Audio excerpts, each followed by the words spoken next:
AITA for catching my girlfriend lying while I was engagement ring shopping with her friend. I, a 30-year-old, met my girlfriend, Haley, 27, at a mutual friend's birthday party. She was gorgeous. We connected instantly, and she gave me her number. We started dating, and 4 years later, we were living together in a nice 2-bedroom apartment downtown. The lease had been in her name since before we met. I officially moved in after the first year, but I covered about 70% of the rent because I make almost twice as much as she does. She's a nurse, but I'm not the type to complain about that. I believe in teamwork and being a provider. Now, about me and jewelry. I'm terrible, truly terrible. I once bought Haley a heart-shaped necklace for our anniversary. You would have thought I had gifted her a dead rat. Turns out, heart-shaped jewelry is cheesy and for teenagers. Who knew? So, whenever I need to buy her something sparkly, I call on a friend. Enter Claire. Claire has been Haley's best friend since nursing school. Claire and I have always gotten along. She's chill, doesn't like drama, and most importantly, she knows exactly what Haley likes. When I decided it was time to propose, Claire was my first call. She got excited, said it was about time, and agreed to help me pick out the ring. We planned it for a Saturday when Haley was supposed to visit her sister Erin and the new baby. Perfect timing. Saturday morning arrives, and Haley is up early, which is weird because she usually sleeps until noon on weekends. Night shifts, messed up schedule, but there she was at 8 a.m., already showered, makeup on, and wearing the good jeans. You know the ones. Plus, she couldn't stop looking at her phone, which was also strange. She usually gives me her full attention in the mornings.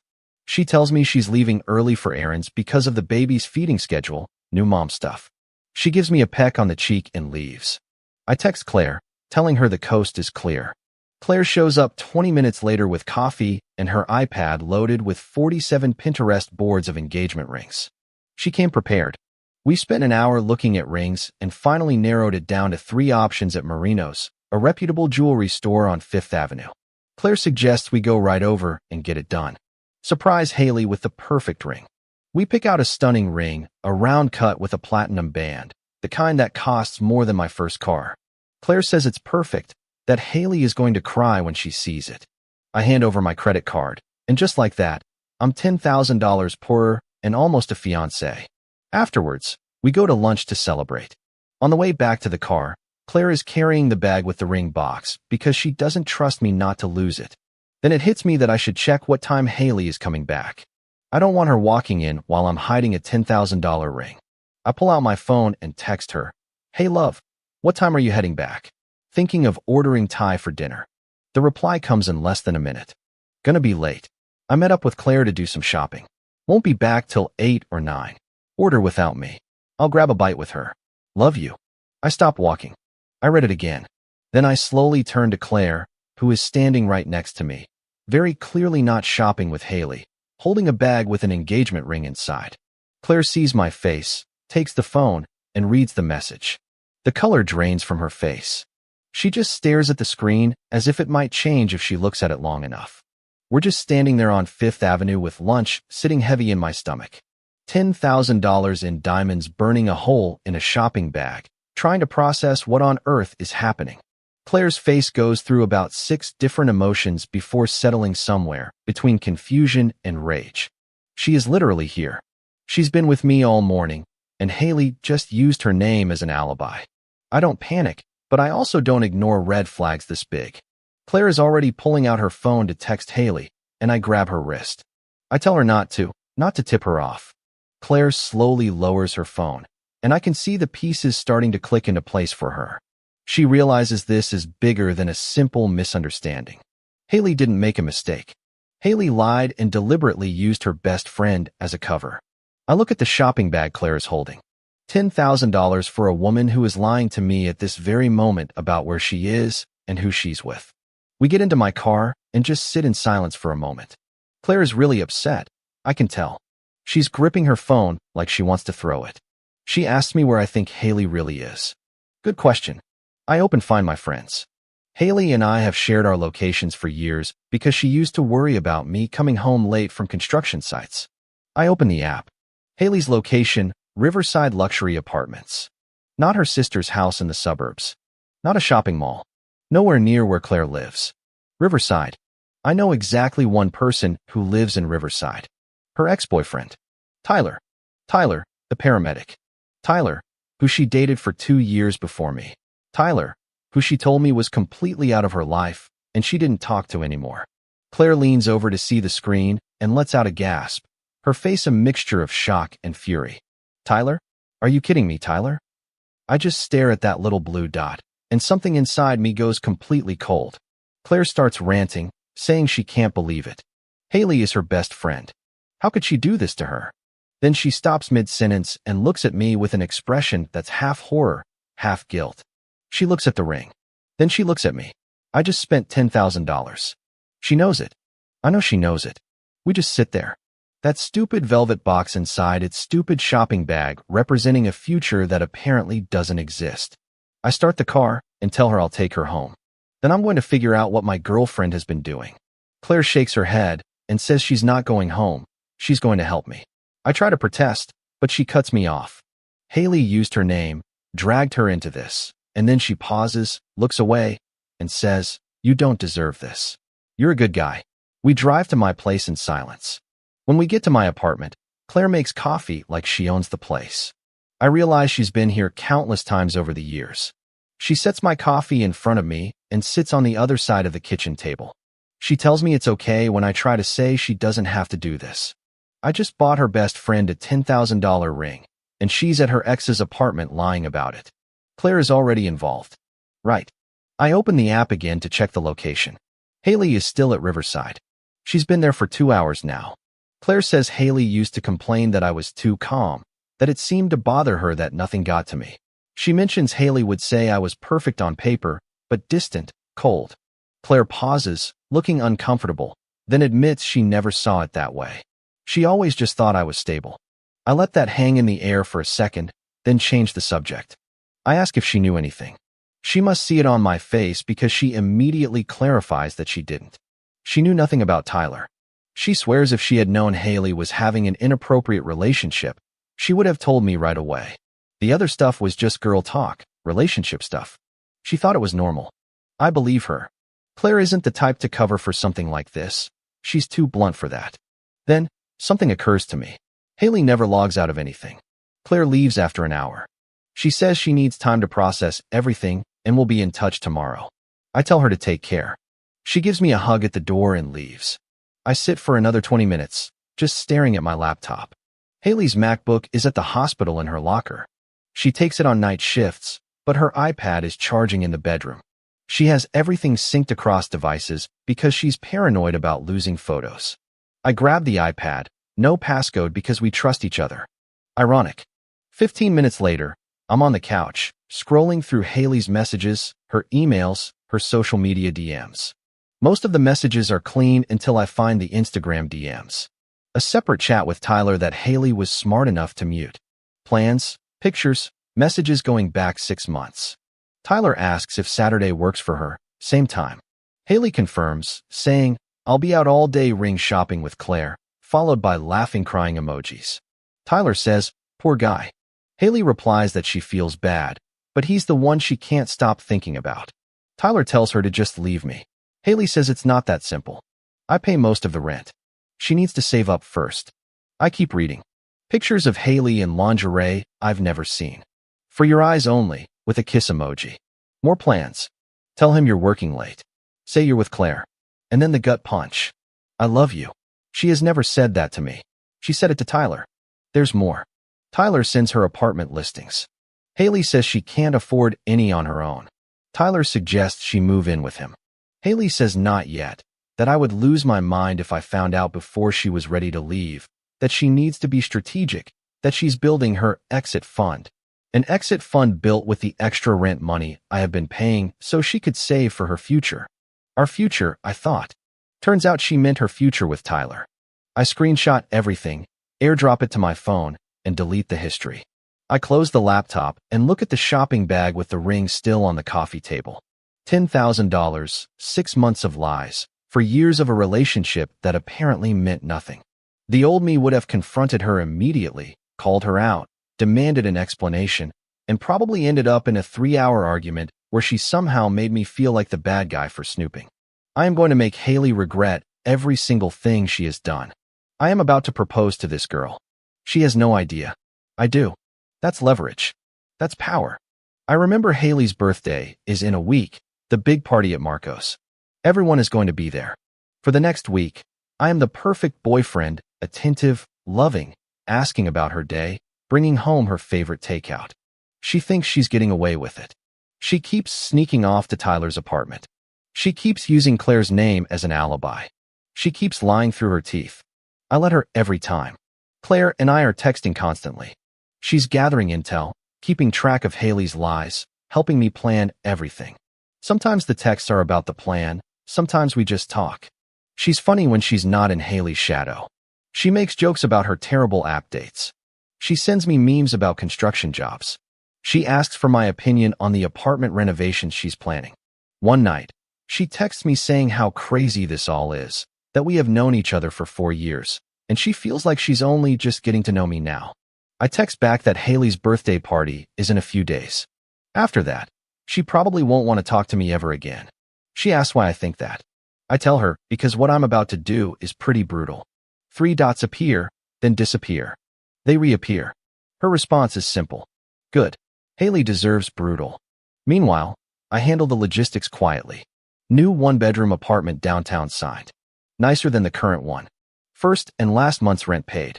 Security deposit covered. Moving boxes ordered from Amazon, delivered to a friend's place. New bank account opened at a different branch. Half of our shared savings transferred. My half, $12,000. I contact Mary Ann, the building manager. I explain the situation. She's been a landlord long enough to read between the lines. Mary Ann is cool about it. She's seen this before. She tells me she had a feeling something was off with Haley. The way she would have friends over when I was working, the way she was always asking what time I'd be home.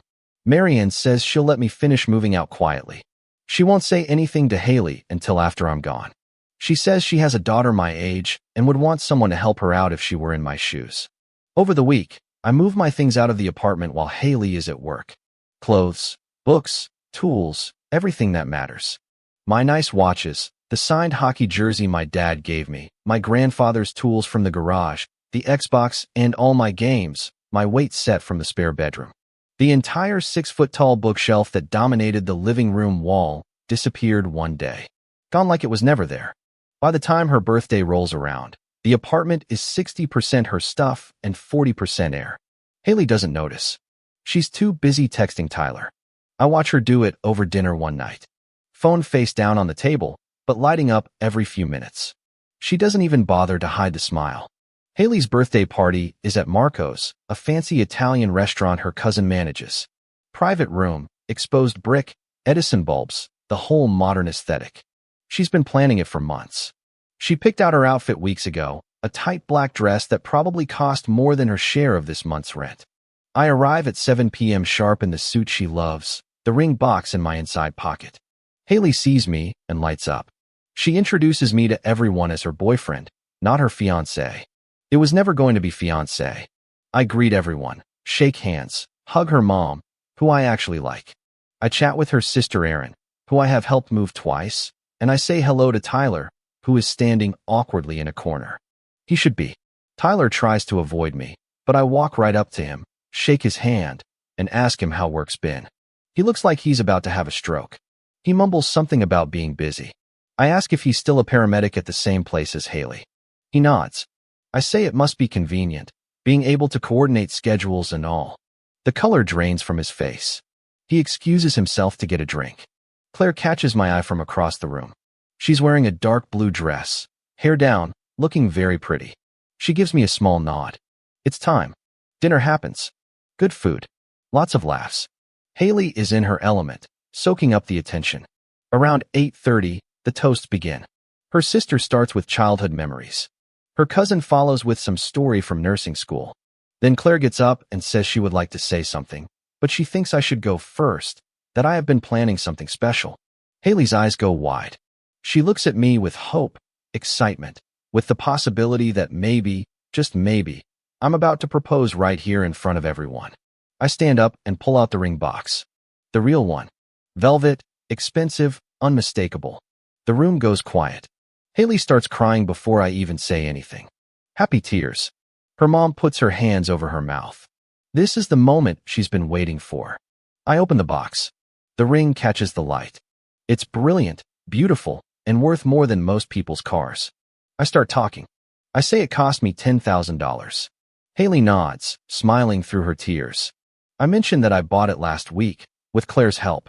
Claire is standing now too, her face carefully neutral. I describe that Saturday. The one Haley remembers when she told me she was going to visit Aaron, leaving early because of the baby's feeding schedule. Claire came over to help me pick the ring. We spent the whole morning looking at options. We went to Marino's. I charged $10,000 to my card. We were excited. Then we had lunch to celebrate. Haley's smile falters. Just a little, but I see it. Then I mentioned that I texted her to ask what time she would be back. I ask her if she remembers what she replied. The energy in the room starts to shift. People are starting to sense something is wrong. I remind everyone that she said she was out shopping with Claire, that she would be out until 8 or 9, that she would have dinner with her. I turn to Claire and point out how odd that is, because Claire was sitting in my car with this very ring I had just bought for Haley. Haley tries to speak, but nothing comes out. I mention that I checked Find My Friends. She wasn't at Aaron's, she wasn't at the mall, she was at the Riverside Luxury Apartments. I look directly at Tyler and ask him if that's where he lives. The room is all whispers now. Haley jumps to her feet, her face red, screaming that I checked her location, that it's a violation of her privacy. I actually laugh. I say, okay, let's talk about privacy. I pull out my phone, screenshots ready. I start listing dates. Tuesday, you told me you were working a double. You were at Tyler's. Wednesday, nursing conference. Tyler. Thursday, late meeting. Tyler. Her mother gasps. Her sister's jaw is on the floor. Claire is beside me, arms crossed, expression hard. I ask Haley if she wants to talk about privacy. I suggest we talk about these messages instead. I start reading the text where she says she'll be out all day ring shopping with Claire. I look up and clarify. That's me. I'm him, the guy who just spent $10,000 on this ring. Haley is screaming now, saying this is her birthday party. I agree. I tell her, here's your gift. I put the ring box down on the table. Then I pull out the folder. I start pulling out papers, documentation showing I'm leaving. Since the lease is in her name, I'm just an occupant moving out. Bank statements. My half of our savings is gone. $12,000 she's not going to have access to. Printed screenshots, highlighted. Extra copies for her mom, her sister, and Claire. I explain how Haley has been using Claire's name as an alibi for 6 months. How she told Tyler that I pay most of the rent and she needs to save up to leave me. How she sent him pictures in lingerie I've never seen. How she told him she loves him, not me, the guy who was about to give her this. I pick up the ring box and snap it shut. I mention that Alyssa is in the room tonight, one of Haley's co-workers from the ICU. I say she might be interested to know that Haley has been lying on her time sheets, taking days off, and calling in sick to spend time with Tyler. I point out that he's a paramedic at County General Hospital, the same hospital. I'm pretty sure there's a policy about that. Alyssa's face goes from confusion to understanding to absolute fury in about 3 seconds. She pulls out her phone and starts taking notes. Haley is sobbing, mascara running, looking around for someone to defend her. No one does. Tyler stands up and tries to say he didn't know Haley was still with me. I pull out my phone again. I read the exact quote where he wrote, "Poor guy," when she told him I was out buying the ring. I tell him he knew. Tyler starts backpedaling, saying it wasn't serious, that Haley told him we were basically already broken up. I ask him why. Then, she needed to save up to leave me if we were basically broken up. He has no answer. The room is chaos. Haley's mom is yelling. Aaron is crying. The group of nurses is whispering. Haley comes toward me, pleading, saying, "We can talk about this." I take a step back and tell her we're done. The rent is paid through the end of the month. After that, she's on her own. My stuff is already moved out. She just didn't notice because she was too busy lying. I pull out my phone one last time. I show everyone the before and after pictures of the apartment. The empty spaces where my things used to be, the 6-foot-tall bookshelf that dominated the living room wall, now gone. I point to the timestamps on the photos. I've been moving out for a week, and she didn't notice. Never asked where things were. Never questioned why half the living room furniture disappeared.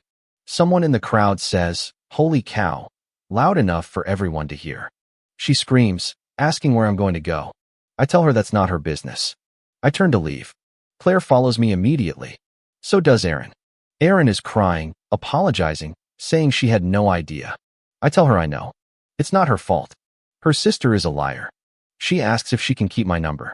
She says her son, Noah, adores me. I tell her of course.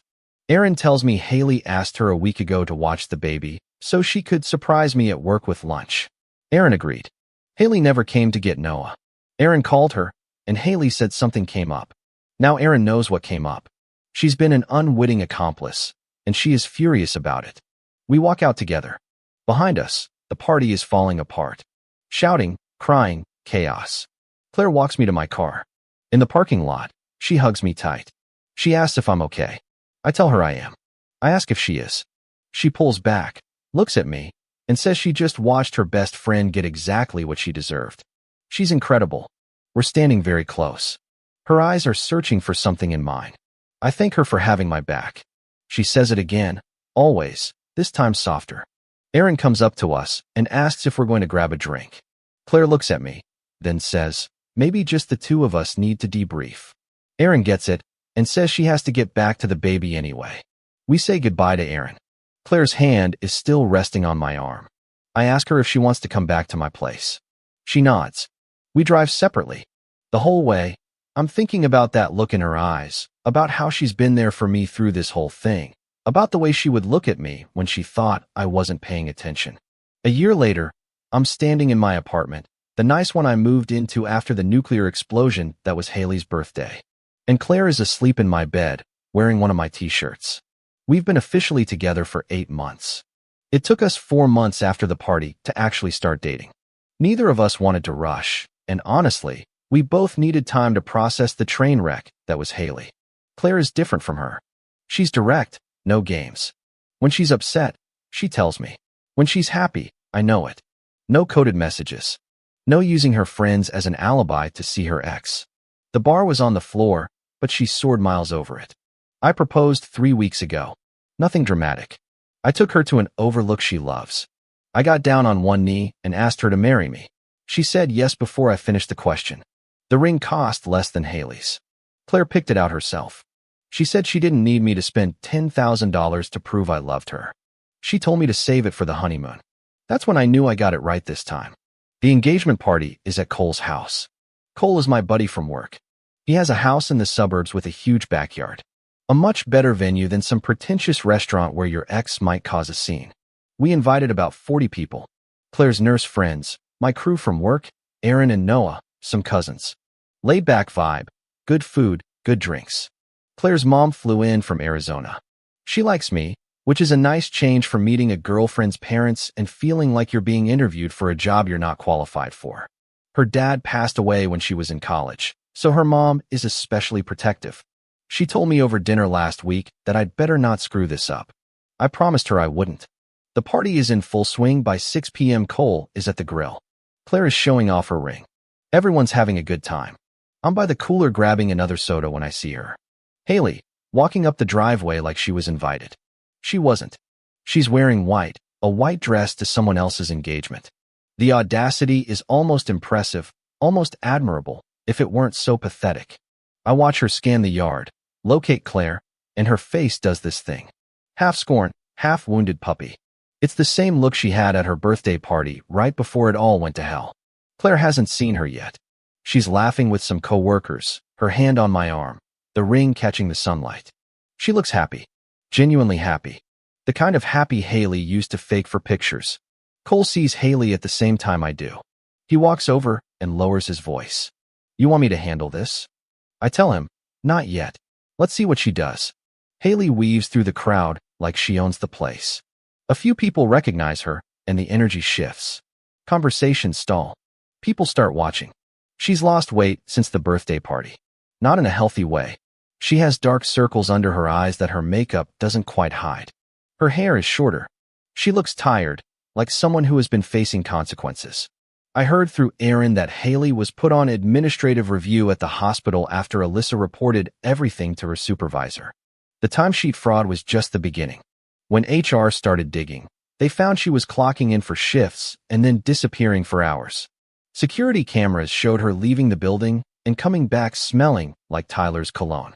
The professional conduct violations piled up like parking tickets. Her career went down the drain. Tyler got transferred to another hospital across town. Their relationship fell apart after a few weeks, once reality set in. The affair that was supposed to be her fairy tale escape turned into a career-burning dumpster fire that left her right back where she started, alone, broke, and desperate. She stops about 10 feet from Claire and just stands there, waiting to be acknowledged. Claire turns, sees her, and her entire body language changes. 2 seconds ago, she was relaxed. Now she's a coiled spring. "Haley, what are you doing here?" Haley puts on that perfectly practiced victim face. "I heard about the engagement. I wanted to congratulate you both." Claire's not buying it. "I'm not buying it. Nobody here who knows the story is buying it." "You were not invited," Claire says, quiet but cold. Haley laughs. Actually laughs. That high-pitched sound she makes when she's about to start a fight, but wants to sound like the reasonable one. The yard goes silent. Everyone is watching. Claire takes a step forward, and I move closer. Not to intervene yet, just to be ready. "Convenient? You mean like how it was convenient for you to be seeing Tyler while your boyfriend was out buying a ring for you? That kind of convenient." Haley's face flushes. "That's not. We're past that. Tyler and I aren't together anymore. He turned out to be a liar too." I almost laugh. She's here at my engagement party, trying to play the victim. Tyler didn't work out. What a shock. Turns out guys who help you with an inappropriate relationship don't make great partners. Who knew? Claire is done being nice. "I don't care about your failed relationship, Haley. You crossed a line. You lied. You used my name as an alibi for 6 months. You humiliated yourself at your own birthday party, and now you show up here, in a white dress, at my engagement party, like you have any right to be here. I was your best friend. You stopped being my friend the second you made me part of your lies." Haley's eyes well up with tears, but nobody is falling for it this time. She looks around the yard as if expecting someone to defend her. No one does. Then her face changes. The mask slips, the tears dry up. And there's the real Haley. The one who only comes out when she doesn't get what she wants. "You know what? Forget you both. Claire, you were always jealous of me, and now you get my sloppy seconds. Congratulations. You want an emotionally unavailable guy who thinks $10,000 makes up for a personality." Claire moves fast. She's about to close the distance between them. And I grab her arm. Not hard, just enough to stop her. But someone else is faster. Cole, my buddy from work, the guy hosting this whole party. He walks past us, carrying what looks like an entire pitcher of fruit punch. Not a glass, a full pitcher. And he's heading straight for Haley. I didn't even see him grab it. The guy moves like a ninja when he wants to.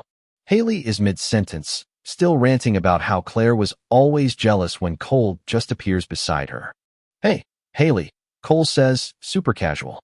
"Remember me? I helped him move his stuff out of your apartment." Haley blinks, confused. "What about it?" Cole doesn't let her finish. He tips the entire pitcher and empties it over her head. It's not a splash, it's a full-on waterfall. The party absolutely erupts. The red punch cascades down Haley's white dress like a crime scene. It soaks her hair, runs down her face, seeps into the fabric. She looks like she just lost a fight with a juice factory. Her mouth is hanging open in shock. Punch is literally dripping from her chin. Cole steps back and surveys his work like an artist. "Oops, my hand slipped." Crazy how that happens. Someone yells, "Cole for MVP," from the other side of the yard. Claire is trying not to laugh, but her whole body is shaking with it. "I'm sorry." Haley finally finds her voice, spitting out punch as she talks. You just. Yeah, I know. Bad party etiquette on my part," Cole says with a completely unbothered shrug. "Was it petty? Absolutely. Did it solve anything? Probably not. If anything, it made things worse. But Cole made his choice, and I'm not going to apologize for him. We just roll with it." Cole shows up with a towel, walks right past Haley, and hands it to himself. "Dude, you got some punch on your shoe." He looks down at his perfectly clean shoes. "Oh man, you're right. Thanks, bro." Someone starts a slow clap. Then everyone joins in. They are literally applauding Cole for dousing my ex in fruit punch at my engagement party. Haley tries to salvage some dignity, wiping punch from her eyes. Cole smiles. Maybe. But at least we don't show up to our ex's engagement party wearing white like some kind of poorly executed revenge fantasy. He looks at her soaked dress. I have to say, though, red is a better color on you. More laughter. Someone whistles. I look at Haley standing there, utterly drenched. Mascara running in black rivers down her face. The white dress a tie-dyed mess. And I feel nothing. No anger. No satisfaction. Just a vague sense that this whole situation is ridiculous, and she brought it all on herself. You should go, I say. Simple. No speech. No drama. Haley looks at me like she wants to say something cutting, something that will hurt, but she has nothing. She looks around one last time, sees 40 people who all know exactly what she did. She sees Cole holding an empty pitcher with not a shred of remorse on his face. And finally, she leaves. She trails a path of red drips behind her like a rejected villain from a fairy tale. No one watches her go. We just turn back to the party. Claire leans against me, her shoulders shaking with contained laughter. When Haley is finally out of sight, she lets it all out. Deep, belly laughs, tears in her eyes. Cole, with the whole pitcher. She can't even finish the sentence. Cole comes over, still holding the empty pitcher. Sorry, man. I know it was your party, but someone had to do it. I shake his hand. Best wedding gift I could ask for. The wedding hasn't even happened yet. Consider it a down payment. Cole fires up the grill again. Someone turns the music back on. Claire's mom makes a toast, saying her daughter has excellent taste in men and even better friends who know how to handle party crashers. Everyone laughs. Someone yells, Cole, use grape juice next time. More laughter.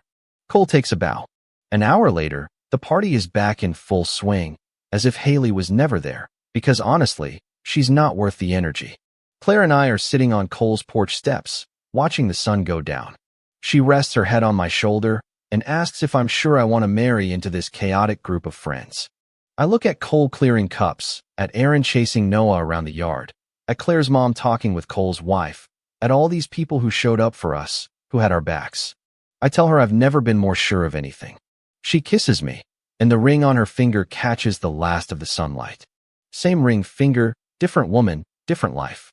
And this time, I didn't need find my friends to know where she was. She was right here. Comment. Going through something like this really forces you to look at what you value most. It's a powerful reminder that choosing self-respect is never the wrong decision. Setting firm boundaries isn't about punishing others. It's about protecting your own peace. I was also struck by how true friendship and simple acts of kindness can show up when you least expect them. Healing isn't an overnight process, and giving yourself the grace to move forward at your own pace is essential. You are the one responsible for building the life you want, even if it means dismantling the life you thought you had. Sometimes, the quiet satisfaction that comes with a peaceful life is the most profound victory. The right people will celebrate your happiness, not create chaos within it. Always remember to be kind to yourself on your journey. I hope you all find your own version of that quiet, happy ending. If you like the stories, don't forget to leave a comment and support the channel by subscribing. See you in the upcoming stories.